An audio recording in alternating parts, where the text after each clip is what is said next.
ಬಯಸಿದ್ದು ಎಲ್ರಿಗೂ ಸಿಗೋದು ಕಡಿಮೆ, ಆದರೆ ಹಲವು ವರ್ಷಗಳ ಪ್ರೀತಿ ಹರಿಪ್ರಿಯಾಳನ್ನ ಭಗವಂತ ಕೊಟ್ಟಿದ್ದಾನೆ. ಅದಕ್ಕೆ ಚಿರಋಣಿ. ನವ ದಂಪತಿಯ ಮೊದಲ ದಸರಾ ಹಬ್ಬವಾಗಿದೆ. ಕೃತಜ್ಞತಾ ಪೂರ್ವಕವಾಗಿ ಕೊರಗಜ್ಜನ ಕ್ಷೇತ್ರಕ್ಕೆ ದಂಪತಿ ಸಮೇತ ಭೇಟಿ ನೀಡಿದ್ದೇವೆ ಎಂದು ನಟಿ ಪತ್ನಿ ಹರಿಪ್ರಿಯಾ ಜೊತೆ ಸೇರಿ ನಟ ವಸಿಷ್ಠ ಸಿಂಹ ಹೇಳಿದ್ದಾರೆ.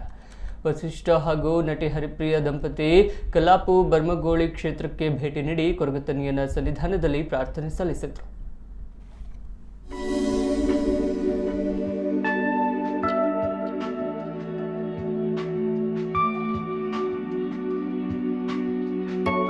ಕೇಳ್ಪಟ್ಟಿದ್ದೆ ಕ್ಷೇತ್ರದ ಬಗ್ಗೆ ಆಗಿ ಕೊರಗಜ್ಜನ ಬಗ್ಗೆ ಆಗಿ ಕೇಳ್ಪಟ್ಟಿದ್ದೆ. ಆ್ಯಂಡ್ ಈ ವರ್ಷದ ದಸರಾ ನಮ್ಮದು ಮದುವೆ ಆದ ನಂತರದ ಮೊದಲ ದಸರಾ.